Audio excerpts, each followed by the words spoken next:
Halo Bu Dwi, kabar hari ini saya sehat Bu Dwi. Tetapi di sini di Banjit ini suasana eh, cuacanya agak terik sekali Bu. Jadi terasa panas badan ini. Apalagi kita mau sesi praktek baik kan di guru penggerak ini jadi luar biasa sekali eh, apa namanya suasana badan, suasana hati deg-degan gitu Ibu. Hmm, Kalau Bu Dwi, Mudah-mudahan ya iya, kalau suasana cuaca panas, mudah-mudahan hati dan pikiran tidak panas ya. nah kalau Tetap itu cool untuk kita iya ya. betul Ibu. Meskipun suasana panas kita tetap semangat. Baik Pak Kadek, semoga nanti Pak Kadek selalu sehat ya. Dan dalam pertemuan ini setelah selesai dari percakapan kita kembali fresh. Nah, jadi setelah kita ngobrol-ngobrol kita fresh kembali. Nah, terima kasih Pak Kadek ya sudah menyempatkan waktu. Tidak lama-lama Pak, hanya 15 menit kita ngobrol. Oh, 15 menit ya Ibu ya.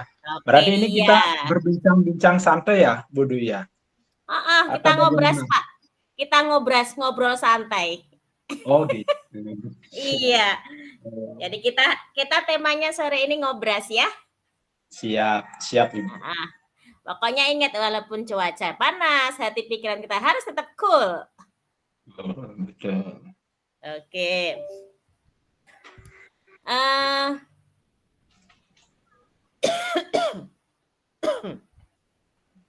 Jadi seperti yang saya sampaikan tadi Pak, bahwa kita ini akan berbincang-bincang selama 15 menit terkait dengan pengalaman Bapak. Jadi saya sekali lagi mengucapkan terima kasih karena Pak Kadek sudah menyempatkan waktunya ya ngobrol bersama saya sore ini. Siap Ibu. Saya yang terima kasih Ibu karena sudah menyempatkan mendengarkan keluh kesah nanti saya gitu ininya. Ibu boleh cerita nggak Bu Dwi? Ya boleh Pak. Ya, jadi gini Ibu, saya kebingungan nih mencari ide atau solusi yang terjadi permasalahan dalam diri saya. Eh itu ya karena ya dalam perbincangan ini ya saya biar bisa dapat menemukan solusi seperti harapan dari percakapan kita ini Ibu. Oh, gitu ya Pak ya.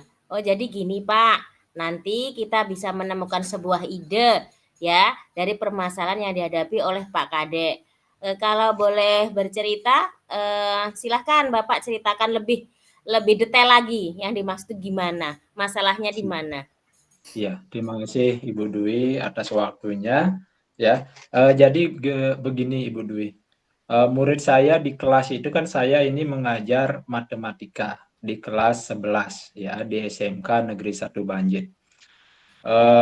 Seperti yang saya lihat yaitu kurang fokus saat pembelajaran Bu Dwi ya. Jadi saat mereka pembelajaran, mereka itu hadir tetapi mereka itu kurang memahami apa yang saya sampaikan gitu.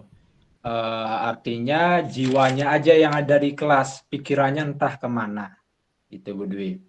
Jadi saya menjelaskan materi seperti itu dan memberikan pertanyaan, siswa itu kurang merespon dengan baik, gitu. Nah di sini yang saya tanyakan Bu Dwi, bagaimana cara agar semua siswa saya itu mengerti, paham apa yang saya sampaikan gitu. Walaupun tidak semua ya Bu Dwi, kebanyakan siswa itu merespon gitu Bu Dwi. Oh, jadi Pak Kade ini ada permasalahan di kelas yaitu murid-muridnya di kelas tidak bisa fokus ya dalam pembelajaran matematika. Iya Berarti betul, betul sekali Bu Dwi. berarti kita dari hasil percakapan ini bisa memunculkan sebuah ide Pak untuk memecahkan menjadi solusi dari permasalahan Pak Kadek terkait dengan fokusnya peserta didik di kelasnya Pak Kadek. Gitu ya Iya, Pak ya? betul. Iya, betul Oke. sekali Ibu Dwi. Nah, kalau begitu gini Pak, baik kalau menurut Pak Kadek nih, harapan dari siswa belajar di kelas itu seperti apa sih Pak harapannya? Kalau saya Bu sebagai seorang pendidik nih, sebagai guru mapel matematika di SMK Negeri 1 Banjir, ya, harapan saya kepada murid-murid itu di dalam pembelajaran matematika yang saya ampu, anak itu biar dia bisa lebih aktif lagi Bu dalam pembelajaran saya. Lebih aktif, lebih cepat merespon ya apa yang disampaikan sebagai gurunya gitu. Saya seperti berbicara sendiri Bu, ininya kadang-kadang di kelas itu kan kalau anak kurang merespon itu saya seperti berceramah sendiri gitu Ibu ininya. Nah, entah karena mereka kurang semangat ya atau muridnya belum makan gitu. Saya juga belum tahu ini, Bu. Gitu, Ibu.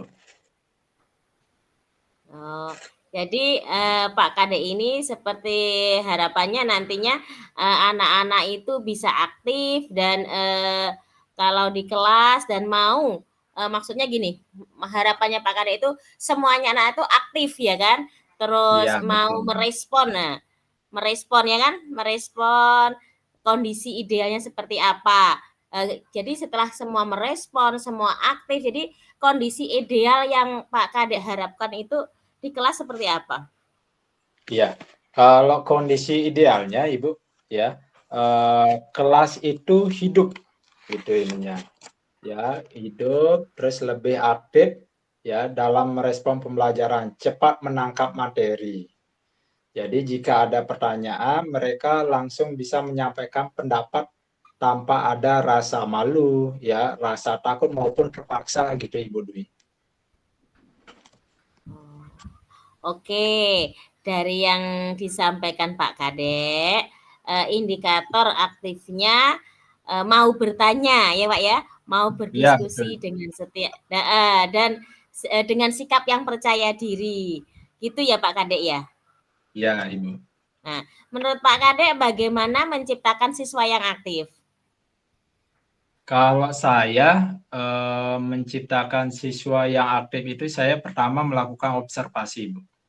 Ya, mungkin seperti yang saya bilang tadi, apakah kendalanya? Apakah mereka belum sarapan kan? Atau ada lagi yang lain, Bu? Mungkin metode atau media saya yang kurang menarik gitu. Oh, berarti harus observasi tentang kondisi siswanya dan penggunaan media serta metode yang digunakan harus menarik ya, Pak ya. Iya, betul Ibu Dwi. Oh iya. Oke, seandainya dikasih skala atau skor antara 1 sampai 10 nih, menurut Pak Kadek berapa rentangnya? Kalau rentangnya di level 8 Ibu. Kenapa Pak kok Bapak milih angka 8? Bisa diceritakan Pak? Iya.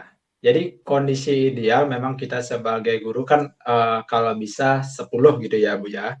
Dari rentang 1 sampai 10 kan kalau bisa kita maksimal. Ya, kita sebagai pengajar, kita sebagai pendidik. Tetapi memang kondisi siswa itu berbeda-beda. Karakteristik itu anak itu berbeda-beda. Memang perlu waktu, memang susah ya untuk bisa sampai tahap itu. Tetapi saya akan berusaha, Ibu Dwi. Oke, bagus. Menurut Bapak berapa hari ini atau ke depan bisa mengobservasi pada level berapa Pak? Maksudnya Kalau harapan, tadi kan di level 8 nih ya Pak ya. ya. Nah, sudah di 8 setelah melakukan itu tadi perubahannya menurut Bapak itu nanti berada di level berapa? Kalau perubahannya harapan saya idealnya Harapannya. level ya 10 Bu ya idealnya, tetapi semua itu kan butuh proses. Sekali lagi, mungkin di level 8 sudah bagus ini Bu. Oke. Nah, bisa stay atau bertahan di level 8. Menurut Pak Kadek, untuk bisa mencapai level ini, itu harus melakukan apa aja sih, Pak? Untuk Yang mempertahankannya? iya, baik Ibu Dwi, ya. Untuk mempertahankannya, untuk dari level rendah Ibu, mencapai level 8, kalau menurut saya yang pertama, yang tadi kan observasi. Yang kedua yaitu melihat kondisi awal siswa kita, Ibu, di kelas. Misalkan untuk pelajaran matematika, ya, misalkan di kelas 11 di SMK Negeri 1 Banjir, saya melihat kondisi awal siswa saya dulu terlebih dahulu, Bu. Seperti menggunakan tes diagnostik, gitu. Jadi tes awal ya, Pak ya? Ya. Oke. Nah, menurut Pak Kadek sendiri, langkah-langkah tadi itu apakah bisa termotivasi untuk fokus responnya, langkah alternatif yang lain, Pak? Kalau misalkan tidak bisa terrealisasi lah. Nah, jadi ada alternatif langkah yang lain nggak, Pak? Kalau alternatif yang lain, Ibu, misalkan dari tes diagnostik itu, sebelumnya melihat kondisi awal, saya dulu menanyakan, ya, kesenangan siswa itu seperti apa. Itu yang pertama. Kita mencari kesenangan anak-anak didik kita terlebih dahulu. Yang kedua itu mencari tahu ketertarikan, ya. Anak ini nih senangnya media apa, gitu. Misalkan kita menggunakan media yang satunya, anak ini tidak tertarik. Oh, kita observasi dulu media apa yang mereka suka dalam pembelajaran matematika. Tuh. Terus yang terakhir tentunya dengan kesiapan belajar. Kita mencari tahu kesiapan belajar anak-anak. Apakah sudah oke atau belum. Itu, Ibu. Menurut Pak Kadek, yang bisa dilakukan dalam waktu dekat ini dengan media pembelajaran yang ada bagaimana, Pak? Iya. Dalam waktu dekat ini kan SMK ini kan masih MPLS ya, Ibu ya. Oh Kalau ya. di sekolah saya ini hari kedua MPLS-nya. Gitu. Mudah-mudahan di sini di SMK ini belum pembagian jadwal, Ibu. Belum pembagian jadwal untuk jadwal gurunya masih belum update. Jadi mudah-mudahan setelah update nanti 1 minggu ya atau 2 minggu ke depan saya menggunakan media yang menarik agar anak kita tidak bosan dan antusias, Ibu. Terus selain itu juga mengetahui observasi yang saya katakan apakah benar anak itu belum makan, belum sarapan, atau bagaimana. Gitu. Terus yang selanjutnya saya juga melakukan kerjasama, Ibu, dengan orang tua wali murid dari anak-anak itu. Kan di sini saya wali kelasnya, ya, sudah ada nomor orang tuanya. Saya menanyakan, mengingatkan pentingnya sarapan setiap pagi. Mungkin kita akan coba, tapi kan pasti ada trial and error-nya ya, Bu ya, Bu Dwi ya, di Iya. dalamnya. Mungkin 1 minggu atau 2 minggu ke depan saya bisa melakukannya itu. Oke, memang Pak, untuk hal-hal baru itu tantangan dan human error itu pasti ada, tapi harus tetap Betul. semangat ya Pak ya. Iya. Oke Pak, menurut Pak Kadek, adakah orang-orang di sekitar Pak Kadek yang bisa membantu mengatasi hal-hal yang menjadi kemungkinan hambatan dari apa yang diusahakan Pak Kadek ini? Ya. Untuk orang-orang yang terdekat saya, misalkan di pihak sekolah, mungkin ada Bu ya ininya dukungan dari rekan sejawat ininya tentunya ya, khususnya di dalam MGMP khususnya di SMK Negeri 1 Banjir, khususnya mapel matematika gitu. Mungkin dari awalnya komitmen saya pribadi, Ibu, dilanjutkan dengan komitmen muridnya, ya. Setelah itu saya bisa berkolaborasi langsung dengan rekan sejawat. Bahkan saya bisa melakukan konsultasi, mencoba konsultasi dengan manajemen sekolah atau dengan kepala sekolahnya langsung. Keterkaitan dengan sarapan yang tadi itu, Ibu Dwi. Mungkin dari orang tuanya bisa melibatkan untuk mengatasi hambatan, ya. Kira-kira apa yang bisa terjadi, maksudnya bisa terjadi hambatan tersebut gitu. Oke. Jadi dari statement seperti itu selain kolaborasi dengan orang tua juga dicanangkan ya Pak programnya ya, anak pintar Iya. sarapan pagi. Betul, Ibu. Oke. Selanjutnya Pak, seperti apa menurut Pak Kadek melibatkan orang-orang tersebut untuk mengatasi hambatan? Kira-kira yang nanti bisa terjadi hambatan apa saja yang Pak Kadek ya, hambatan yang akan terjadi. Jadi maksudnya itu gini Pak. Bagaimana melibatkan orang-orang ya, orang-orang seperti apa yang bisa mengatasi hambatan-hambatan yang ada tersebut? Iya. Ya Ibu Dwi, jadi dari siswa itu sendiri ya Ibu Dwi ya, nanti mungkin hambatannya ketika mau memberikan media ya, yang lebih pasti ada beberapa kendala yang pastinya Bu Dwi. Karena karakteristik peserta didik itu mungkin setiap orang itu berbeda-beda ya. Jadi mereka kita menggunakan media yang ini ya, anak satunya senang, tetapi anak yang lainnya mereka tidak senang. Otomatis mereka bosan gitu Ibu Dwi. Tetapi ini saya akan mencoba hal yang baru ya, yang namanya pengelompokan murid ya Ibu Dwi ya. Solusinya mungkin tadi kita harus mengelompokkan berdasarkan minat peserta didik gitu. Jadi kan ada seperti yang kita sudah pelajari ya Bu Dwi ya, ada yang auditori, visual, dan kinestetik. Ya, mudah-mudahan dengan pengelompokan tersebut, pengelompokan gaya belajar tersebut, anak-anak bisa lebih antusias lagi, lebih bisa fokus lagi, lebih bisa aktif lagi dalam pembelajaran matematika. Itu Ibu. Ya Pak, benar sekali. Oke Pak Kadek, jadi apa yang kita cakapkan tadi kira-kira dapat disimpulkan dari permasalahan Pak Kadek sudah mendapatkan berbagai langkah-langkah solusi yang bisa dilakukan dalam waktu dekat ini. Iya. Oke, baik Bu Dwi. Ternyata dari apa yang sudah kita obrolkan terkait percakapan tadi ya Ibu Dwi, saya mendapatkan banyak sekali manfaat ya dari Ibu Dwi.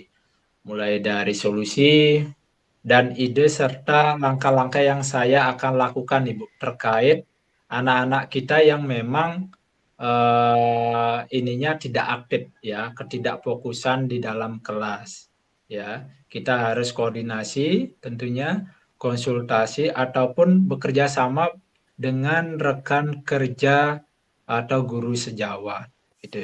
Selain itu kita harus juga menggunakan media yang seperti yang sudah saya jelaskan, yaitu menggunakan media pembelajaran yang lebih menarik lagi gitu.